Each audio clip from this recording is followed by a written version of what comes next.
Bonjour à tous. Le thème de cette vidéo s'appelle la persévérance. Voilà, je vais vous raconter une petite histoire en introduction. Lorsque vous faites de la course à pied, notamment des semi-marathons, il y a plusieurs types de coureurs en fait. Je vais me concentrer sur deux coureurs. Il y a celui qui part à toute vitesse et qu'au bout de 5-10 minutes, vous le voyez sur le côté en train de marcher avec un point de côté. Et vous avez celui qui est parti lentement et qui petit à petit monte progressivement et qui parvient à franchir la ligne d'arrivée. Donc en fait, qu'est-ce que la persévérance en fait?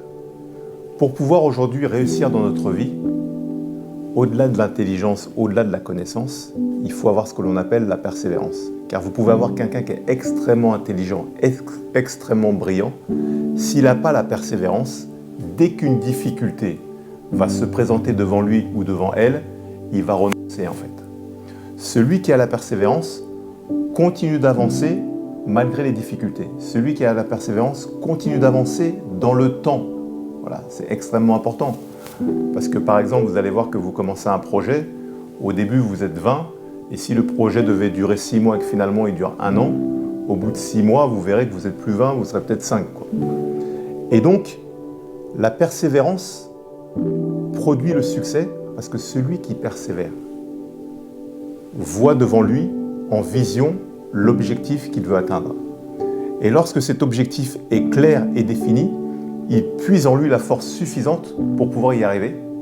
Et pour celles et ceux qui sont chrétiens, le Saint-Esprit qui est en lui produit en lui la force pour pouvoir y arriver, comme on voit dans Ézéchiel chapitre 4. Voilà. Ce n'est ni par ma force, ni par ma puissance, mais par le Saint-Esprit. Donc celles et ceux qui sont chrétiens nés de nouveau, qui ont le Saint-Esprit en eux, le Saint-Esprit produit en eux la force et la puissance pour pouvoir y arriver. Donc on va juste s'appuyer sur 2 passages pour pouvoir illustrer ce thème. Donc dans Romains chapitre 5, verset 3, bien plus, nous nous glorifions même des afflictions, sachant que l'affliction produit la persévérance. En d'autres termes, tu peux passer par des moments difficiles, que ce soit la dépression, l'anxiété, l'endettement, voilà, peut-être une séparation, mais cette affliction peut produire en toi la persévérance, c'est-à-dire que lorsque tu sors de là, tu es beaucoup plus fort. Voilà. Et il y a également l'apôtre Paul qui dit dans Éphésiens chapitre 6, verset 18, « Faites en tout temps par l'Esprit toutes sortes de prières et de supplications, veillez à cela avec une entière persévérance et priez pour tous les saints. » Donc, même dans sa communion quotidienne avec Dieu, il faut avoir cette persévérance, cette régularité, c'est ce qui nous permet d'avancer, de grandir constamment. Et enfin, Paul, lorsqu'il a vu que sa fin allait arriver, il a dit une phrase assez simple et emblématique. Il dit « J'ai combattu le bon combat, j'ai achevé la course, j'ai gardé la foi, désormais la couronne de justice m'est réservée. » Et aujourd'hui, nous sommes dans un combat. Voilà, la vie est un combat.